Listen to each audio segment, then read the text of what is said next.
Hello, my name is Melissa England, Practice Administrator for Gulf Coast Plastic Surgery and Dermatology. We want to welcome you to our clinic today. We know that having surgery is a big decision, and we thank you for trusting in our clinic to provide you with this service. In just a minute, you will meet Dr. Forrest Wells. Dr. Wells is a board-certified plastic surgeon with over 20 years of experience in plastic and reconstructive surgery. In this video, he will be explaining how a breast reduction procedure is performed, details of your surgery day, possible complications, aftercare, and recovery.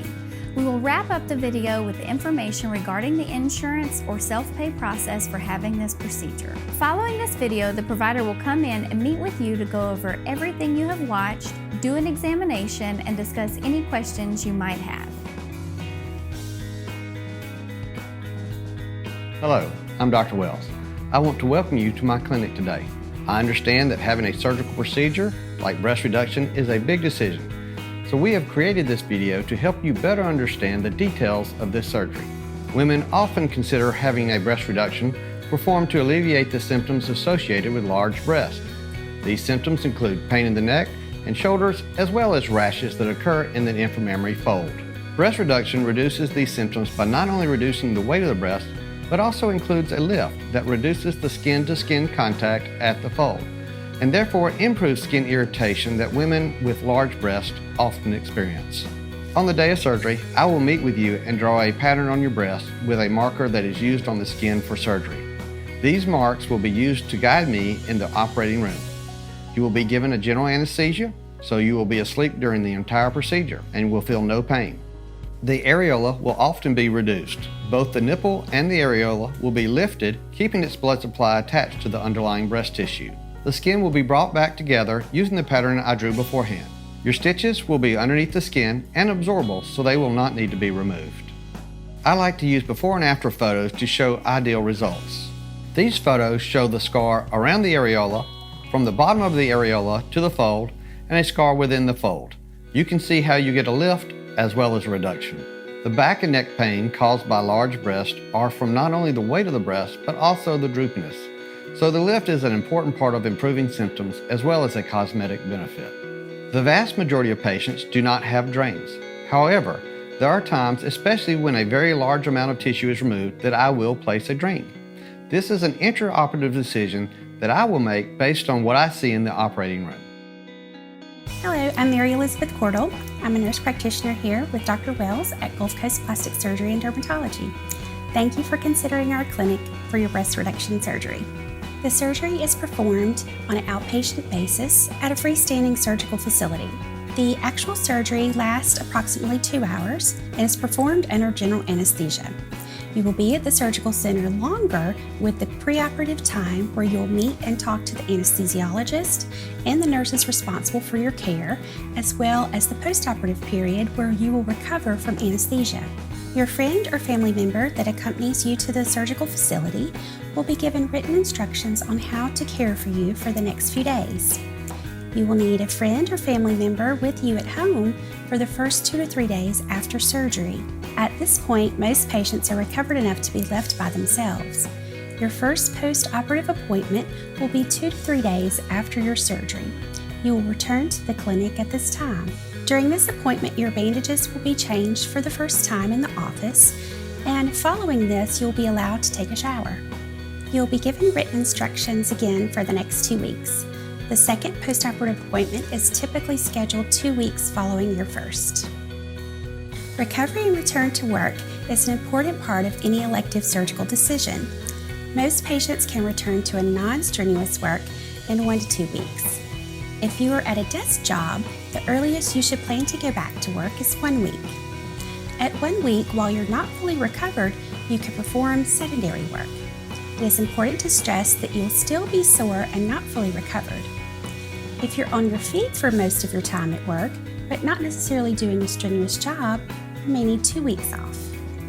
If you have a very physical job requiring a lot of heavy lifting or bouncing, you may need a month off. A question I often get is, what size will this make me? This is a difficult question to answer because the bra industry has no standardization regarding what a specific cup size is. So you may be a C if you shop at one store and a D if you buy your bra at another store. Also, there is variation in the density of breast tissue. Some women's breasts are more glandular than others, and therefore more dense and weigh more when compared to less glandular breasts of equal volume. I like to talk in terms of percentage of change, such as you will be half your current size. The last thing that needs to be discussed is what are possible complications of breast reduction surgery. Prior to the surgery, you will be given an informed consent that you will sign giving your permission for me and my staff to perform this surgery. This signature and consent is on a computer, but you will be given a paper version of this consent that is identical to the electronic version. This will give you the opportunity to review the consent as long as you need. If you would like a copy of this consent to take home to your family, you can ask for this and it is easily provided. This consent has possible complications listed that I will review with you. Some of these complications are generic to any surgery, such as bleeding, infection, and scarring. Other possible complications are unique to breast surgery. There are a few of these unique complications that I would like to share with you now. It is not unusual to have changes in skin sensation after surgery, and that is true of breast surgery. You can have increased in nipple sensation or decrease in nipple sensation. Surprisingly, I see much more problems with increase in nipple sensation or hypersensitivity. I hear women tell me that this can be annoying to the point that they do not like their bra or shirt touching their chest. Fortunately, I have not encountered any hypersensitivity that has persisted. This usually lasts a few weeks and in rare cases has lasted several months. The opposite can occur, that is, decrease in nipple sensation. Fortunately, this is not common, and when it does happen, it usually improves. However, you will note that I said usually. Unlike hypersensitivity that in my experience has always improved, there are patients that have had permanent decreased sensation.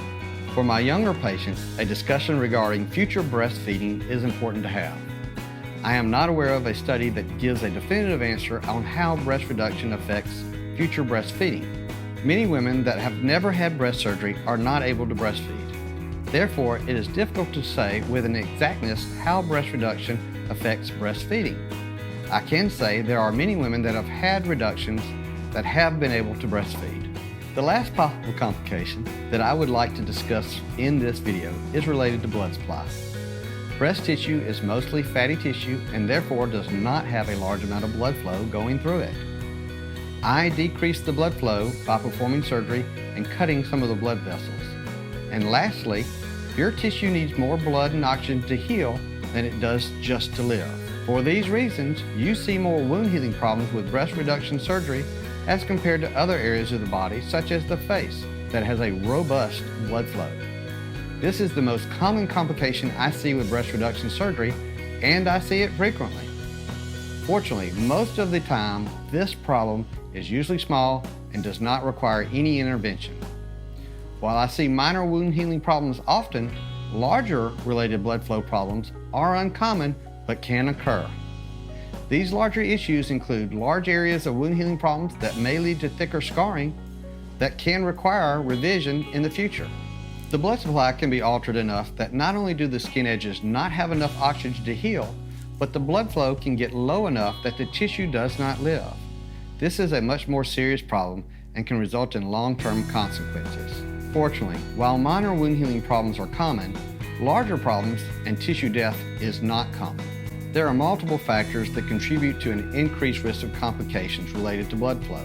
Most of these factors, such as diabetes or having extremely large breasts, cannot be improved upon significantly. However, one factor that can be improved on is smoking. For patients that smoke in the immediate post-op period, their risk of complications related to blood flow increase significantly. Not only does carbon monoxide replace oxygen in the blood, the nicotine in tobacco products causes the blood vessels to constrict and reduce the blood flow even further. For this reason, if you do smoke or vape, you may use nicotine-containing products to stop smoking. But you must not be using any nicotine products or smoking before I will schedule your breast reduction surgery. If you smoke, I cannot stress how important it is that you do not tell me you have stopped smoking just to get your surgery.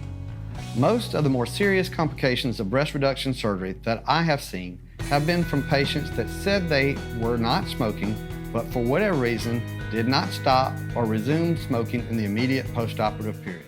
One issue that I hear women complain of after their breast reduction surgery is the tissue underneath their arms or the lateral aspect of their chest. This is adipose tissue that could remain after a breast reduction surgery. This can be addressed, although it is not something that your insurance pays for.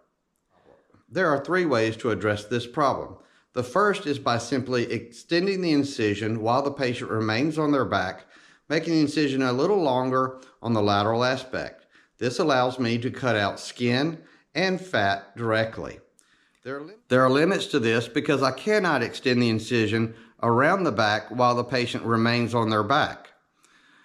The second option is to turn the patient after the breast reduction is complete to one side and the other. This allows me to extend the incision further, removing more tissue.